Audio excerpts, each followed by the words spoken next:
Hello, everyone. My name is Alexander Lucard, and I am an HMIS administrator for Montgomery County. In today's training, we are going to be showing agency administrators how to update their provider profile.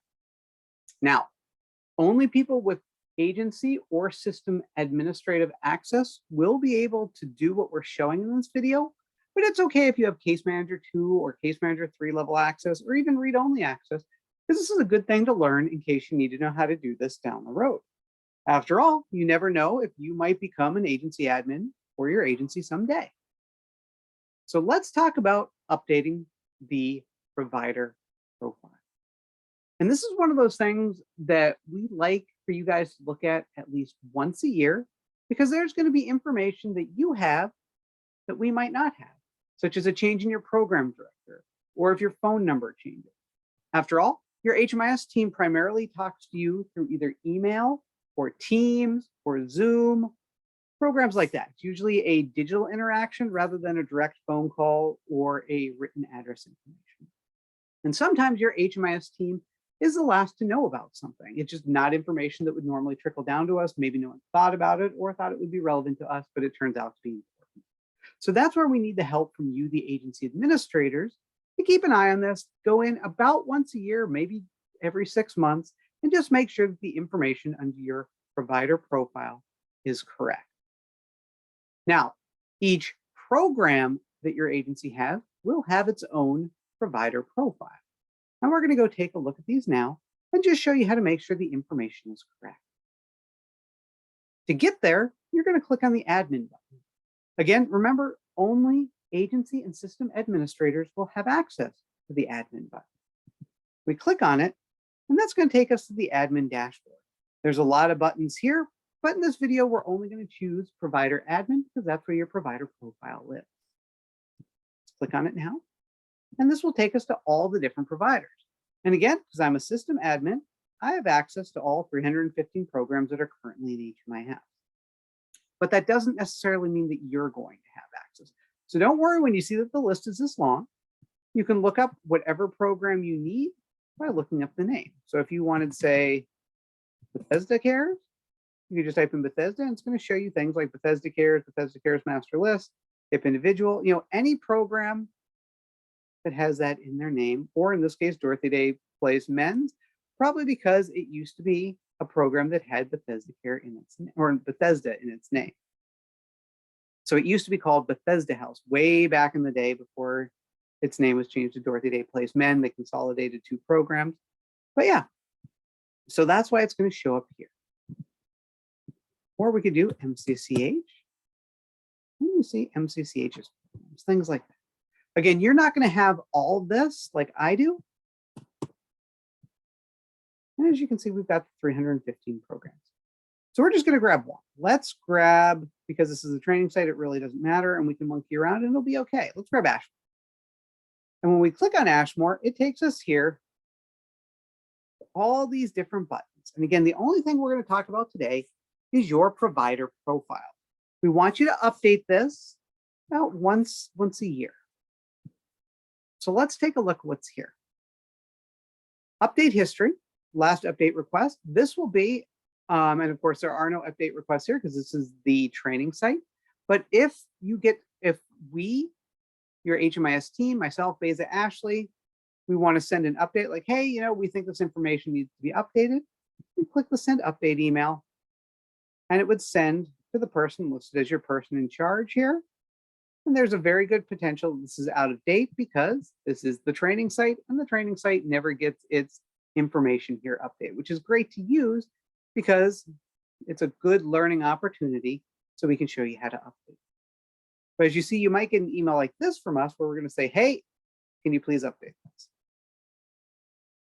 And if you get the update or you make the updates, there will be a history right here. So let's talk about the things that you can update on your program profile. Here, we've got a description. And here in the provider profile, you can just update this. So maybe it's not 16 units anymore. Maybe it's 24 units. Or maybe you want to put more of a description here, like who's eligible for the program, the age range. Maybe there's a targeted population one, domestic violence victims, or maybe it's only for adults 18 to 24, or maybe it's for adults without children only, or maybe it's only for couples with minor children, things like that. We can fill this out, be as descriptive, as verbose, or as brief as we need it to be. And then we have these 4 other buttons: module access settings, location information, contact information, and additional information. We're really going to be focusing on these 3: location, contact, and additional. But let's take a look. Module access, this isn't going to be something that you guys need to know, because it's going to be, does the program use client point? Does it use measurements? Does it use shelter point? Does it use scan point? And really none of our programs use scan point, so that's interesting that that's clicked in. And none of our programs use activity point. Really, our only programs use client point, measurement, and shelter point. And again, don't worry about this. This is going to be, for us, your HMIS team to monkey with, but we wanted to show it since we're going through the other 3 of the 4, so we might as well take a quick look at this. But let's focus now on the 3 we really want you guys as the agency administrators to focus on. Again, we want you to come in a minimum of once a year, maybe twice a year, and just try and update this information. Location information. As you can see, there's both a mailing and a physical address, and we would like to have both in here, because oftentimes, agencies are at various places, and the physical address for this program, Ashmore, might not be the same as the mailing address for your agency overall. A good example is Catholic Charities, Dorothy Day that we just saw a little bit ago when we clicked on Bethesda. Their physical address of Dorothy Day is going to be there, but the mailing address, the core address, is going to actually be in DC, because that's where Catholic Charities, Archdiocese of DC, is located. Same here. MCCH is probably not, right next to these apartments. And we want to make sure that we are mailing stuff to the correct address while we also have the physical location of the program in question. To take a look at the information that is already in the system, we can click on the pencil. And again, this works just like anything else in HMIS. The pencil lets you edit, the trash can lets you delete. And we can see we've got mailing, physical, and PO box for our address if we need to make a change to the address. So for example, maybe it's not at 600 Good Drive anymore. Maybe the zip code's changed, or you want to add those last 4 digits of the zip code in. We can make all the changes here. If we want to add a new address in, although really it's fine to just edit the address. This is one of the few places where you can edit over and it's okay. Again, we just click on the pencil. We'd update the mailing address if we need to, just make sure it's correct. And then we'd click on the pencil for the physical and make sure that information is correct. As you can see, there is no address in here, right? So Ashmore, so how do we know where it's located? We at the HMIS team, we know Ashmore here, but what if someone needs a physical address? We can't give it to them because it's not in the system here. So this is one of those things where we want to make sure that we get the physical address in the system as well as the mailing, because it might come up at some point. It might be of importance.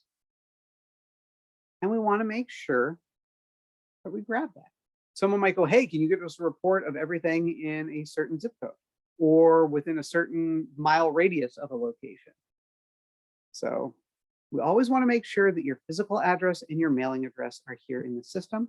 And again, easy, you click on that pencil and you just update it. Again, go in here about once a year or every 6 months if you prefer. Maybe you have a lot of changes to your stuff. Maybe there's a lot of turnover, as we're going to see for the contact information. But once or twice a year is perfectly fine to get this information in the system. Now let's look at contact information. And it's very similar. We click on the pencil and we can see here contact numbers. Here's a fax number and a program director number. So you click on the pencil and it's like, oh, what's the description? Here's a fax number. Here's a phone number for that fax machine. In this case, the pencil, this is the phone number for the program director. Again, if this is out of date, we can update it. And we can have as many numbers as we want, right? But as long as it is a phone number.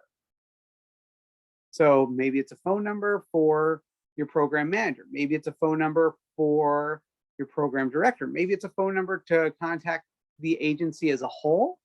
We've got a fax machine in here as well. Just describe what the phone number is for and what the phone number is. Put it in the system and we're good to go. Again, if these numbers look out of date, we click the pencil and we edit it. Maybe you no longer have a fax machine because it's 2022. You can click on the pencil and delete, or you click on the trash can and delete it. Again, pencil edit, trash can delete. But we want to make sure we have some contact information in there just in case.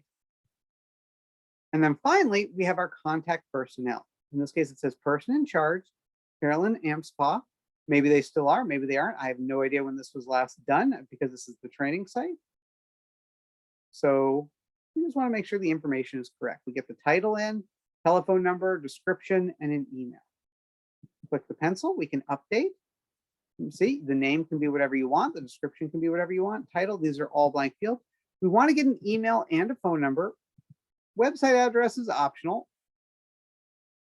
What we want to do is we want to make sure we get some contact information in here. Maybe the program director, maybe the current agency administrator. Maybe 2 or 3 would be a really good, because that way if we can't reach one or there's turnover, we still have a chance of getting a hold of a right person. So again, we want to try and get an email and a phone number in here. Website address is really optional.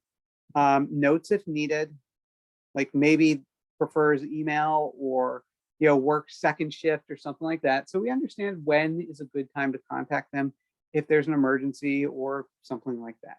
But we should always have at least one. And as you can see here, it's not fully filled out. We don't know how old this is, but we want to try and get this filled out and make sure that it's updated regularly. Again, this is why we talk about doing it every 6 months or once a year at the very minimum, because we want to make sure that we have that contact information in. And again, contact information can change depending on if your program or your agency as a whole has a decent amount to a lot of terms. We want to get these correct. And then finally, we have additional information. We can put a website address in. As you can see, hours. What hours is your program open, if any? Are there any program fees? In this case, 30% of the monthly adjusted gross income is the rent. Intake process. This section, again, additional information is just stuff so that we can have information in the system in case someone asks a question, or so we can see, which programs are handicap accessible? Does the program have brochures? Is there a printed directory? Is it a shelter? And of course, these are actually a PSH apartment, so it isn't a shelter. But if it is a shelter, are there any special requirements we need to know? And again, this is not stuff that your HMIS team is necessarily going to know, because we are only looking at the program, right? We are only looking at things virtually, whereas you at your agency is going to know information about your program. You will know specifics about these things. Like, are we ever going to know that a program's handicap accessible or not? Probably not. We're probably not going to be at that program because we do everything virtually. However, you're going to know what languages are spoken at your program, who is eligible for your program, and things like that. So it's really good to go in, again, every 6 months or a minimum of once a year and do your location information, update that, your contact information, and your additional information. What we want is just to make sure that this is correct, because you never know when we're going to need it or when someone's going to ask us for it or where we have to ask you for it. So it's best to be going in there as the agency admin and just updating this, making sure everything is correct. Again, this is the training site, so this information is probably wildly out of date because this never gets updated, but this is a good way to take a look at a program's information. Again, this is your provider profile. It's something only your agency admin can access. And we want to make sure that you look at it once to twice a year. One last time, we're going to show you how to get there. It's the admin button, provider admins. You type in the name of your program. Remember, we're doing Ashmore. And then we look at things here. That's all that we really have for you today. We just want to make sure that you start updating your provider profile, every 6 months to once a year at the very minimum. I know I keep repeating that, but that's the purpose of these trainings. And make sure that you get your location information, your contact information, and your additional information updated on a regular basis. That's all that I have for you here today. Thank you for joining me, and join us back next time. We're going to cover information under the standards information.